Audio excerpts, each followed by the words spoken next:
പൊടുന്നനെ ഷിരൂർ കുന്നിടിഞ്ഞു.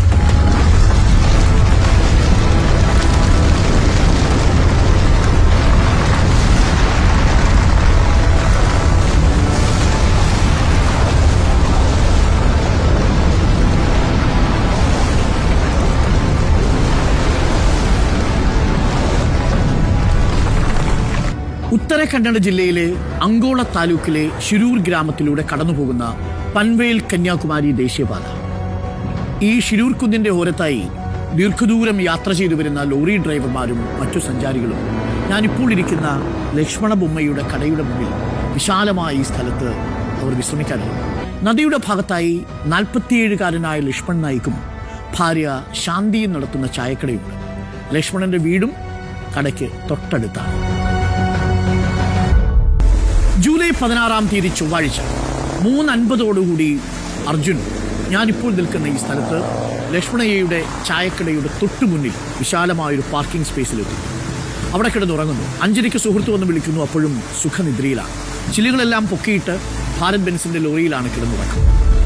അർജുനെ അവസാനമായി കണ്ട ലോറി ഡ്രൈവറും ഈശ്വരമംഗലം സ്വദേശിയായ സവാദ് പറയുന്നത് 5:30-ക്കും അർജുനെ അവിടെ സ്പോട്ട് ചെയ്തു എന്നാണ്. ഇവരൊരുമിച്ചാണ് ബൽഗാവിയിലെ രാംനഗറിൽ നിന്ന് ലോഡ് എടുത്ത് യാത്ര തുടങ്ങിയത്. മഴ പെയ്യുന്നത് കാരണം അതു പറയാനാണ് സവാദ് ലോറി നിർത്തി അർജുനെ വിളിച്ചത്. അപ്പോൾ സമയം പുലർച്ചെ 5:30. 3:50-നെത്തി ഉറങ്ങാൻ കിടന്ന് അർജുൻ ഗാഠനിദ്രയിലായിരുന്നു. ലോറിയിൽ മുൻഭാഗം എല്ലാ ചില്ലുകളും പൂട്ടി സുഖനിദ്രയിലായിരുന്നു അർജുൻ. സവാദിന്റെ വിളി കേട്ടില്ല.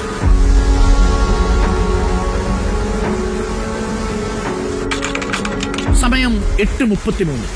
പൊടുന്നനെ ഷിരൂർ കുന്നിടിഞ്ഞു.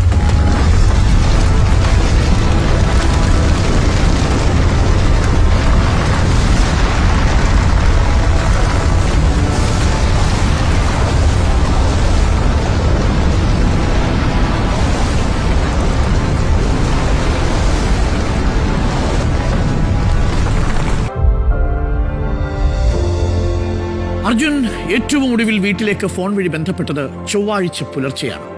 പിന്നീട് അർജുനെ കുറിച്ചുള്ള ഒരു വിവരവുമില്ല. തുടർന്ന് നടത്തിയ അന്വേഷണത്തിലാണ് ഷിരൂരിലെ മണ്ണിടിച്ചിലിനെ കുറിച്ച് കുടുംബം അറിയുന്നത്. ഷിരൂരിലെത്തിയ സംഘം കണ്ടതത്രയും നിരാശാജനകമായ കാഴ്ചകളാണ്. ഒരു പോലീസ് ജീപ്പും ഒരു മണ്ണുമാന്തി യന്ത്രവും മാത്രമാണ് സംഭവ സ്ഥലത്തുള്ളത്. തിരച്ചിൽ എന്നത് വെറും പ്രഹസനം മാത്രം. എത്ര പേർ മണ്ണിനടിയിൽപ്പെട്ടെന്നോ എത്ര വാഹനങ്ങളുണ്ടെന്നോ ഒരു കണക്കുമില്ല. ദേശീയപാതയിലെ ഗതാഗതം പുനഃസ്ഥാപിക്കാനുള്ള തിടുക്കമാണ് അധികൃതർക്കെന്ന് തോന്നിയ രീതിയിലാണ് ആദ്യം മണ്ണെടുപ്പ് നടക്കുന്നത്. പലതവണ പോലീസ് സ്റ്റേഷനുകളിൽ കയറിയിറങ്ങി. അങ്കോള പോലീസ് സ്റ്റേഷനിൽ നിന്ന് ഒരു തരത്തിലുള്ള സഹകരണവും സഹായവും തുടക്കത്തിൽ ലഭിച്ചില്ല. മറ്റു മാധ്യമങ്ങളിലും വിഷയം റിപ്പോർട്ട് ചെയ്യുന്നു. അപ്പോഴേക്കും മണ്ണിടിച്ചിലുണ്ടായി 3-ാം ദിവസം എത്തിയിട്ടുണ്ടായിരുന്നു. ആദ്യത്തെ ഗോൾഡൻ ഓപ്പർച്യൂണിറ്റി നഷ്ടപ്പെടുത്തി കഴിഞ്ഞു.